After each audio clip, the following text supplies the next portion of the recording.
Today on Locked On Rockies, let's talk about the Colorado Kid. You are Locked On Rockies, your daily Colorado Rockies podcast. Part of the Locked On Podcast Network, your team every day.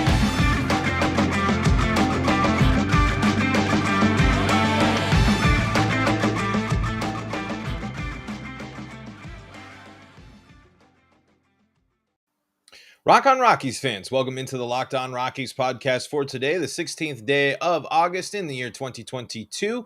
I'm your host of the Locked On Rockies podcast, your Rockies fan extraordinaire, Paul Holden, bringing you your daily Colorado Rockies podcast right here on the Locked On Podcast Network, just like I have for the past couple of seasons, bringing you hundreds of episodes of your daily Colorado Rockies talk. We're proud to be your first listen of the day, and you can find us free and streaming on your favorite streaming service. You can also hop into the live chat, Locked On Rockies, here on YouTube and get your questions answered live, just like so many of you always do. It's always fun when we get the live questions and I get to talk directly to you, the Rockies fans out there. Today on Locked On Rockies, we are going to talk about Kyle Freeland. Why? Well, it's because I was inspired by this article from Purple Row. Justin Wick over here on Purple Row, Kyle Freeland and the mysterious sinker. We're reading here from purplerow.com.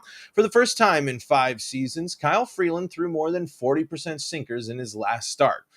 This outing last Wednesday against St. Louis was one of Freeland's shortest of the year. 4 2/3 inning pitched. He matched a season high 6 earned runs allowed, also letting up double-digit hits for just the second time in 2022. Freeland returns to the mound tonight for his first game since, facing the exact same Cardinals that he did last week. It would be easy to suggest that his game plan will be different given his showing from a week ago, but what exactly prompted that sinker spike to begin with?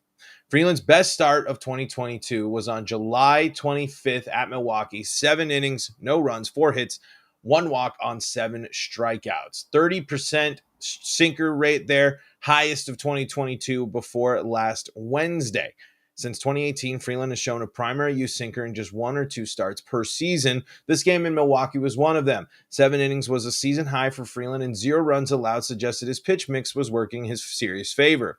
Challenge would await in his next 2 opponents, the Dodgers and Padres. In those 2 starts combined, Freeland would allowed a respectable 5 runs in 11 2/3. His sinker use would dip significantly. However, it was back near his full season average. Back to sinkers on August 10th. In his last start, Freeland tried his hand at primary sinkers again. The strategy could have been prompted by the red-hot St. Louis Bats, holders of the 6th best WRC plus in baseball, and a team with proven affinity for extra base hits. The difference in vertical break between a 4-seamer and a sinker can be large, up to 8 inches here, says Justin. For Freeland last Wednesday, and a pitch with a drop is often favorable if ground ball contact is preferred. Mixing the course field elevation and this reasons as a desirable game plan until it wasn't. Here's what it wasn't. It wasn't a notable velocity drop that contributed to Freeland's sinker struggles against the Cardinals. It wasn't spin rate. The pitch, it was just not finding the zone. And this is, I think, something that we can attribute so much to Rockies pitching in general. And this is something Freeland gets burned with it especially, but we have seen so many times this year from this Rockies rotation when they aren't missing their spot, or when they are missing spots, when they aren't finishing their pitches, when they are not delivering the pitches that they need, they are missing badly and they are getting hit hard. We are seeing a lot of center cut fastballs. We are seeing a lot of sliders that don't break, but if they do break, they break over the middle of the plate. That's exactly what needs to be addressed here, and that's exactly why the pitch to contact philosophy for Coors Field is such a risky game to do. Your pitchers have to when they are able to nail their spots, it's dominant and they can get there. And you even look at, in the case of that Freeland start, his best start there in Milwaukee, 7 strikeouts. That's a significant portion of the outs coming via the strikeouts, something that isn't always what you expect from Rockies pitchers, at least for some of them.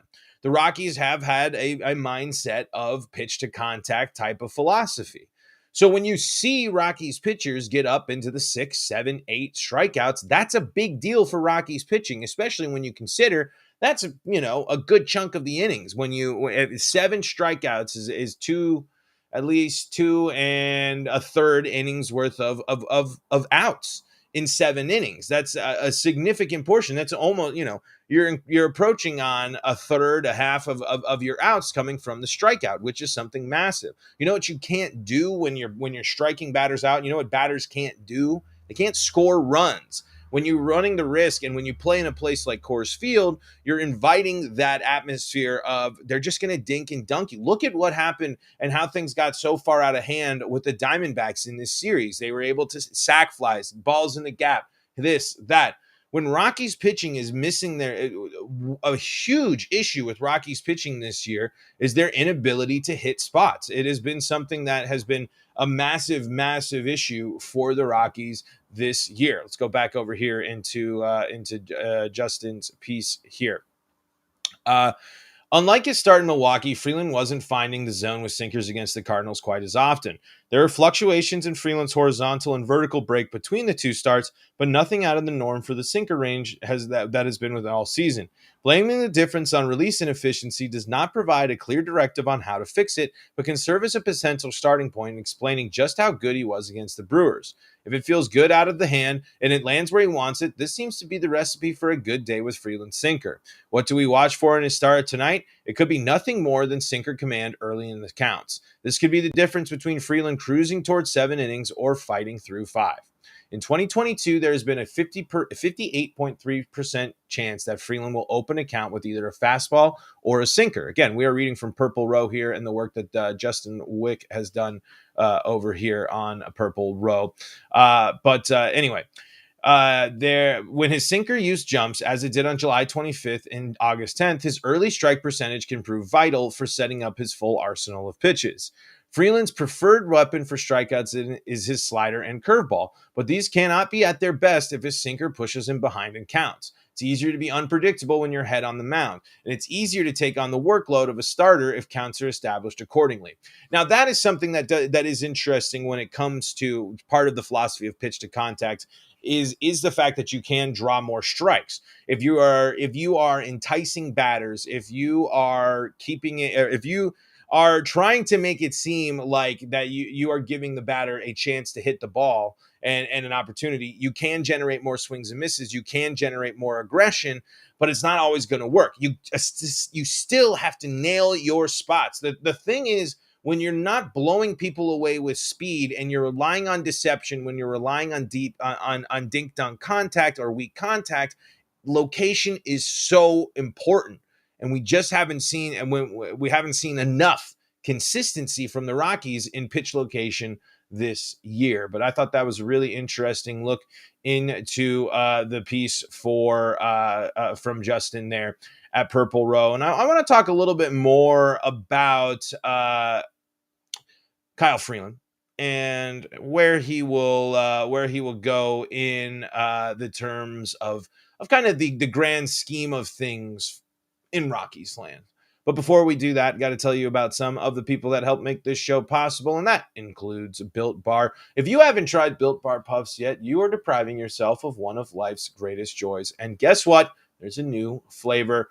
It's delicious. It's indulgent. It's cookie dough covered in chocolate. That's right. Built has done it again. Let me introduce you to your new favorite. Cookie dough chunk puffs have a light and chewy texture, real cookie dough chunks, and of course, they're covered in 100% real chocolate. All the joys of eating cookie dough without the hassle of making it, plus it's healthy for you. Cookie dough chunk puffs are only 160 calories and they have a whopping 15 grams of protein in them. Run to Built.com and to snag a box for you and the family. It will be the perfect treat. Or you can find a really good hiding place. Just order them for yourself. And when you go to Built.com to order your cookie dough chunk puffs, you can use the promo code LOCKEDON15 and get 15% off your order. That's promo code LOCKEDON15 to get 15% off your order. Again, 15% off your order at Built.com when you use the promo code LOCKEDON15.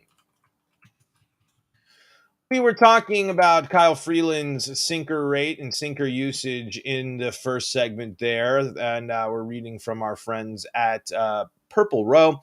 But here's just what Justin summarizes with. It makes practical sense for Freeland to throw sinkers early in the counts to the tough-hitting Cardinals, purveyors of extra base power. as opposed to the standard four-seamers. It could make sense to do this at all the time at Coors Field, as was often the case in 2017 when Freeland first made it to the league. For any strategy to excel, however, it appears that sinkers and fastballs must be thrown for called strikes or whiffs early in counts.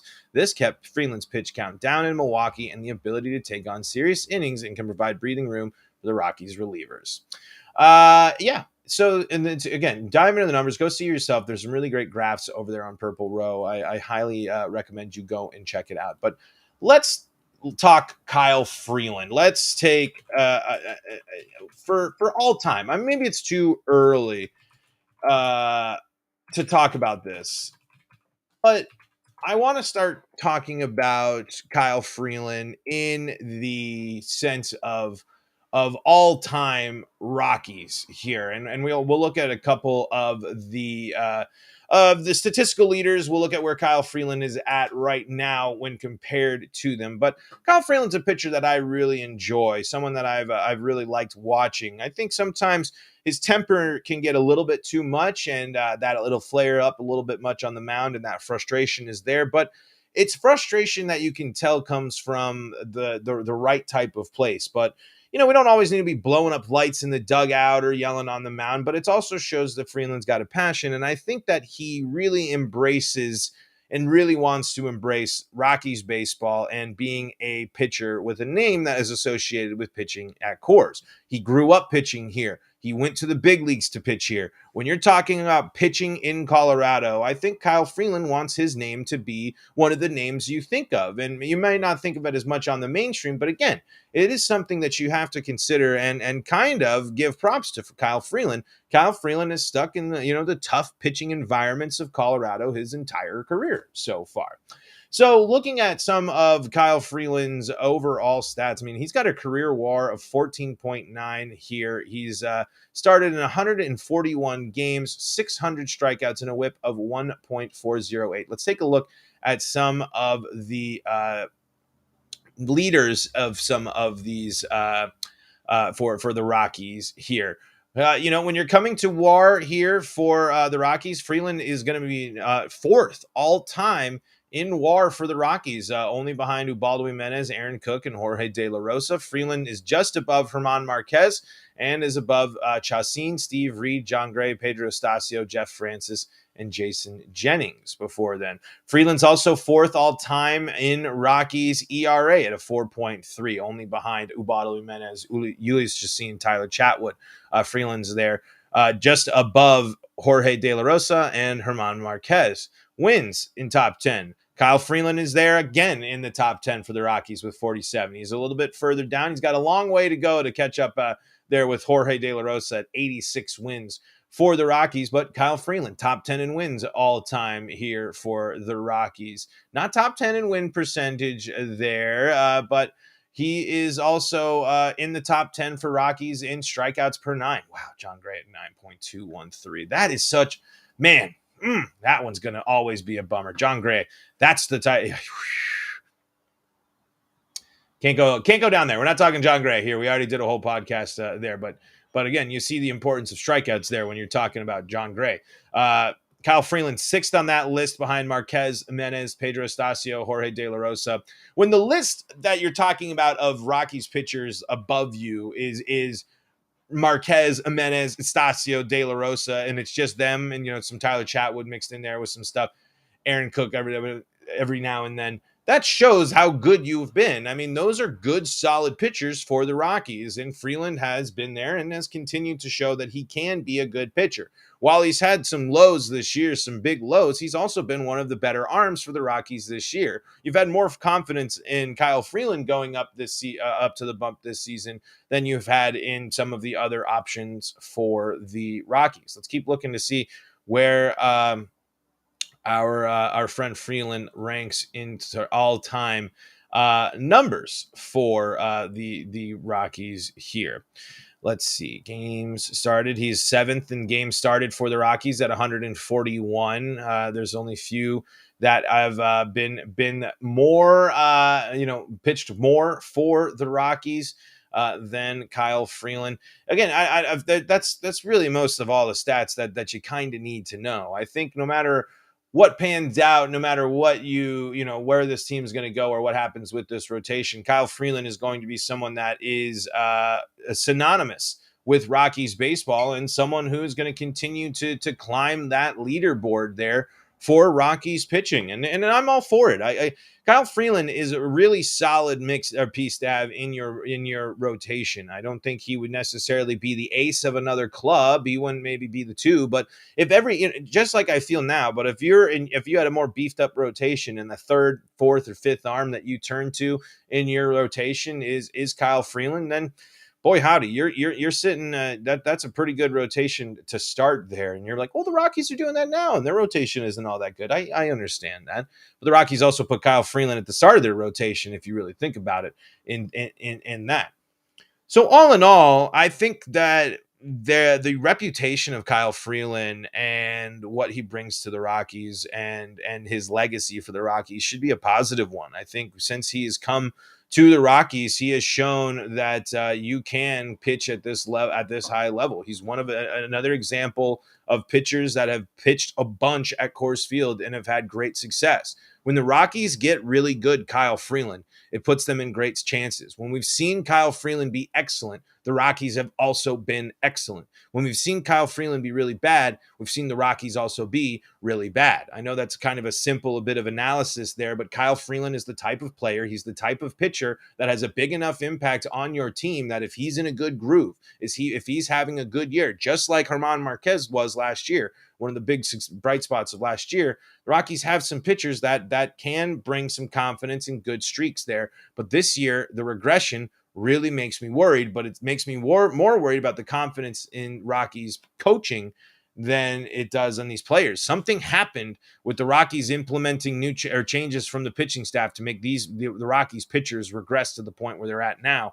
And that's my bigger concern than Freeland or any of the actual members of this rotation outside of the end of the rotation. Urania, Kuhl, Feltner, et cetera, et cetera.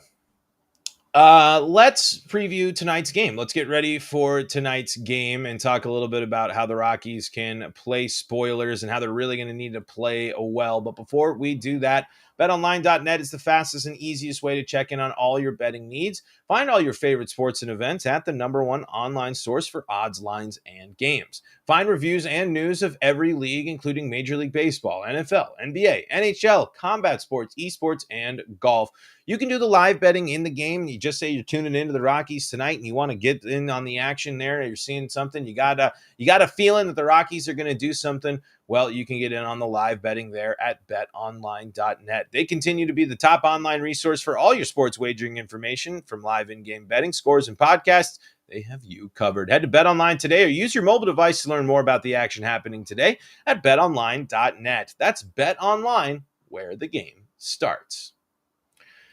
So, of course, we were talking mostly today. Kyle Freeland back on the bump against the Cardinals. What's the first step to the Rockies getting in the way of the Cardinals in their playoff hunt? Well, it is to get a good start from Kyle Freeland. And this is a road start against a team that just won a big-time series against the Brewers there, taking 2 of 3 against the Brewers, putting themselves in first place in the NL Central. Really the closest race by far in the National League, maybe the closest race in all of baseball outside of maybe the AL Central.